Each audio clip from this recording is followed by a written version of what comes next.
Lorsque l'on pense théâtre, on pense à controverse. Pour bien des gens, le domaine théâtral est plutôt relié à des mouvements de contestation envers les pièces Kanata et Slave de Robert Lepage. Pourtant, un théâtre persiste et signe, et dans son désir d'expression, et présentait déjà en 2001 plus de 200 pièces de théâtre, le théâtre L'Espace Libre. Bonjour, M. Gachel. Bonjour.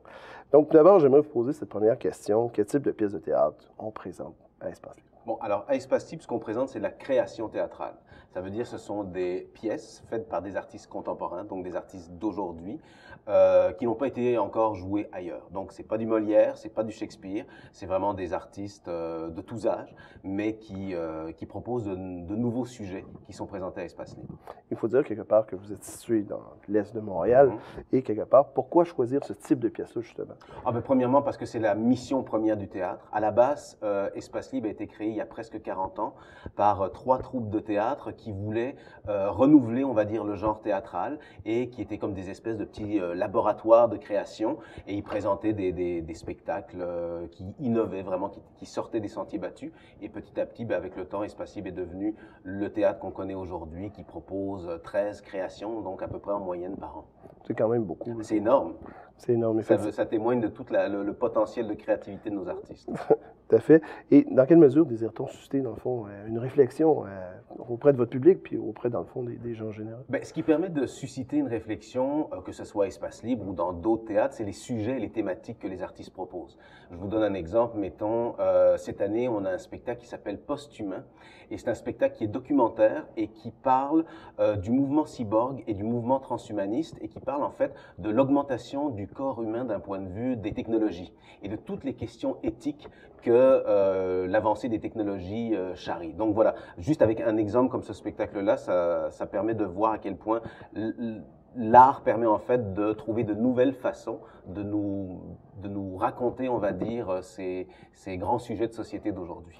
Avez-vous avez-vous également, dans le fond, d'autres pièces que vous pourriez nous mentionner, qui ont porté une réflexion, mais dans le fond, qui a été bien au-delà, dans le fond, de ce que vous aviez projeté? Bien, on a eu un spectacle l'année dernière qui s'appelait La cartomancie du territoire, qui était un spectacle vraiment magnifique, qui d'un point de vue artistique était l'œuvre d'un auteur qui s'appelle Philippe Ducrot, qui jouait avec 2 acteurs Inuits sur scène, et le fond du décor d'Espace Libre était un immense écran sur lequel on projetait des images du Québec, et la thématique de ce spectacle-là, c'était de nous parler du rapport qu'on entretient avec les réserves autochtones. Mais fondamentalement, quelles sont les raisons qui vous motivent, dans le fond, à justement apporter ce type de réflexion, à apporter peut-être à la limite une controverse? Ben, controverse, ça dépend, mais en tout cas, pourquoi? Simplement parce que je crois que le théâtre est un des derniers lieux physiques où les êtres humains, les citoyens peuvent se rassembler pour se faire raconter des histoires qui parlent d'eux ou qui parlent de notre humanité. Et c'est pour ça que je trouve que le théâtre est un endroit essentiel dans la vie d'une société. C'est un endroit où on va se regarder, où on va s'écouter, où on va vibrer, on va vivre des émotions devant des êtres humains. Parfait. Donc, pour vous, le théâtre est vraiment le lieu le plus propice, selon vous, pour justement communiquer ces émotions? En tout cas, c'est un des lieux. Il y a le cinéma, il y a plein d'autres langages, mais c'est un langage privilégié parce qu'en fait, on est quoi? On est quelques centaines, quelques dizaines à être dans une salle de théâtre et à être devant d'autres personnes qui sont quoi?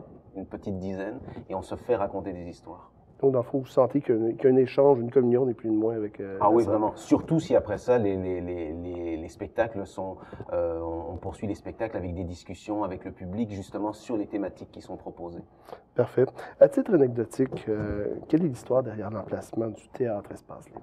Bon, ben, à la base, le Théâtre Espace Libre est situé dans la caserne 19, sur la rue Folhomme, au coin d'Ontario. Donc, Espace Libre, avant d'être un théâtre, c'était une caserne de pompiers. Il y a eu des camions, il y a eu des chevaux qui ont vécu là, il y a eu des pompiers. Et en 1981, le théâtre a été, la caserne a été donnée à la ville, donc au Théâtre Espace Libre, qui a été totalement rénové à l'intérieur pour pouvoir répondre aux désirs et aux ambitions des artistes. Mais transformer une caserne de pompiers en salle, disons, de théâtre, ne doit pas être une chose facile. Non, c'est pas évident, mais on a eu un architecte formidable qui s'appelle Michel Lapointe, qui a d'ailleurs remporté des prix pour la construction de ce théâtre-là. Et en fait, là où on garait les camions, là où il y avait les calèches avant, c'est là que se trouve la salle de spectacle, et au-dessus, ce qui était en fait avant les appartements des pompiers, mais maintenant ce sont les bureaux des compagnies ou les salles de répétition. OK, quand même. Et j'imagine cette transformation-là a dû prendre quand même plusieurs années. Elle a pris, ben là, j'étais pas là à cette époque-là, mais c'est certain que ce sont des travaux qui ont dû s'échelonner sur au minimum 1 an et demi. Mais là, on retourne en travaux l'été prochain, dans le cadre de projets de maintien des actifs, parce qu'il y avait des choses à préserver sur cette bâtisse qui commence à avoir de l'âge. Et donc, on va repartir en travaux l'été prochain. Ce qu'on pourrait dire, c'est les prochains défis, dans le fond, qui attendent un peu votre troupe? En fait, c'est un défi super stimulant parce que ça va nous doter d'un outil à la fine pointe de la technologie pour mieux accueillir les spectateurs, pour mieux accueillir aussi les gens du quartier et pour permettre aux artistes de déployer encore plus leur imagination et leur créativité. OK, parfait. Et parfait. Au cours de cet automne, justement, bon, en parlant de programmation, Oui. vous allez avoir une programmation qui doit être étoffée. Oui. Quelle en est-il exactement? On a eu, je vais vous parler des spectacles qui restent à venir parce qu'on en a eu déjà 2 qui ont eu lieu. Écoutez, je vais commencer avec quelque chose qui va peut-être faire frissonner, mais dans tous les sens du mot, les gens qui nous écoutent. Un spectacle s'appelle Kink, qui est un spectacle qui parle de BDSM, donc c'est-à-dire de sadomasochisme et des consentements dans les pratiques sexuelles. Donc c'est vraiment un sujet, on va dire, très à la mode n'est pas un bon terme, mais vous comprenez ce que je veux dire. Oh, tout à fait. On a ensuite un spectacle qui s'appelle La LNI s'attaque au cinéma. Là, ce qu'on va avoir, c'est que la LNI, donc la Ligue nationale d'improvisation, qui est connue pour ses matchs d'impro, vient à Espace Libre et va improviser devant les spectateurs tous les soirs un film. Donc ils vont improviser, il va y avoir équipe de caméras, écran de projection, ils vont improviser devant les caméras et ils vont diffuser un film en direct qu'ils auront improvisé sous nos yeux. Et tous les soirs, ils vont s'attaquer à un genre cinématographique particulier sur lequel ils vont improviser. Ils vont s'intéresser à Tarantino, à Denis Arcand, à Almodovar. Voilà. Et puis, pour finir, on va dire cette première partie de saison, on a le retour de Camille Yaoud, le petit gars de Sainte-Marie, qu'on a eu la saison dernière dans le cadre du 375e anniversaire de Montréal. Et donc ça, c'est un spectacle de quartier, d'espace libre, dans lequel jouent 20 citoyens du quartier, du centre-sud, et ça raconte l'histoire de Camille Yaoud, donc qui a été maire de Montréal pendant des périodes cruciales, on va dire, de l'histoire du Québec. Et donc ça, c'est un spectacle qu'on va remonter au mois de novembre-décembre à Espace Libre. Parfait. Si vous me permettez cette réflexion, on dirait que le théâtre, Espace Libre, dans le fond, cette programmation semble, dans le fond, décloisonner un peu l'espace du théâtre, dans le fond, aller plus loin. Oui. Est-ce que c'est le cas à chaque année ou c'est En tout cas, c'est vraiment la volonté vraiment de faire de ce lieu quelque chose de très humain, je dirais même d'humaniste.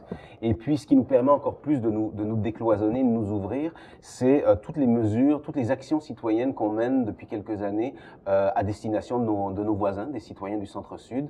On a mis sur pied un comité spectateur qui initie chaque année gratuitement des citoyens au spectacle qui se fait à Espace Libre. Donc, on invite des voisins à Espace Libre autour d'un repas.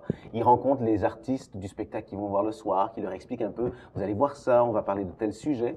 On a aussi un spectacle de quartier. Donc ça, c'est un spectacle professionnel qui est mis en scène donc avec des citoyens du quartier. Le bon exemple, c'est Camille Yaoud. On a eu en début de saison un spectacle qui s'appelait Pôle Sud. C'était un documentaire sur des citoyens du quartier. Et en fin de saison, on a un spectacle qui s'appelle Home Depot, un musée du périssable, qui va parler entre autres des CHSLD du quartier. Oh, quand même. Ouais, Une donc, programmation assez impressionnante. Et le but, c'est vraiment d'aller à la rencontre des gens du quartier, de leur dire, vous savez, ce théâtre-là, Espace Libre, ce théâtre vous appartient aussi, il vous est ouvert, on a envie que vous veniez nous visiter, on a envie de faire connaissance avec vous. Parfait. En terminant, où peut-on se procurer des billets? Alors, on peut se procurer des billets à la billetterie. Alors là, je vais lire le téléphone, c'est le 514-521-4191 ou sur notre site internet www.espacelibre.qc.ca. Parfait. C'est ce qui conclut notre entrevue. Merci beaucoup. Merci à vous.